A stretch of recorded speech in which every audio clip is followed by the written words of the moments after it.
সম্পর্কের টানাপোড়েন চলছে, হাজার চেষ্টা করেও কোনো মতেই সম্পর্ক ঠিক হচ্ছে না। তবে জানুন কোন রঙের টেডি উপহার দিলে আপনার প্রিয় মানুষটি সবকিছু ভুলে আপনার কাছেই ফিরবে। আপনার প্রিয় মানুষ। ভ্যালেন্টাইন সপ্তাহের 10ই ফেব্রুয়ারি পালিত হয় টেডি ডে। প্রেমের এই বিশেষ দিনে শব্দের চেয়ে অনুভূতির প্রকাশই বেশি গুরুত্ব পায়। নরম তুলতুলে টেডি বিয়ার তাই হয়ে উঠেছে যত্ন, ভরসা এবং নিরাপত্তার নীরব প্রতীক। ফলে শহরের ফুলের দোকান থেকে শুরু করে অনলাইন শপিং প্ল্যাটফর্ম, সব জায়গাতেই আজ টেডি বিয়ারের চাহিদা চোখে পড়ার মতো। ব্যবসায়ীদের মতে এবছর বড় আকারের টেডি বিয়ারের বিক্রি তুলনামূলকভাবে বেশি।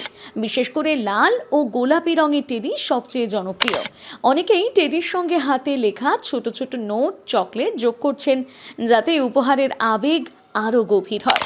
বিশেষজ্ঞদের মতে টেডি বিয়ার এমন একটি উপহার যা বয়স বা সম্পর্কের ধরনে বাধা নয়।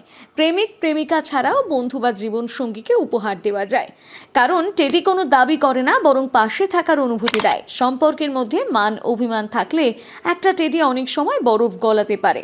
টেডির রঙের মধ্যে লুকিয়ে থাকে অনুভূতির ভাষা। লাল টেডির গভীর ভালোবাসার প্রতীক, গোলাপি টেডি সদ্য শুরু হওয়া অনুভূতির ইঙ্গিত দেয়, আর নীল বা সাদা টেডি বোঝায় ভরসা ও স্থায়িত্ব। মনোবিদদের মতে টেডির মতন নরম খেলনা মানসিক নিরাপত্তা দেয়। তাই দেরি না করে প্রিয় মানুষের পছন্দের টেডিটি উপহার দিয়ে দিন। সবার আগে সব ধরনের কন্টেন্ট দেখতে ফলো করুন কেপিআর নিউজ বাংলা।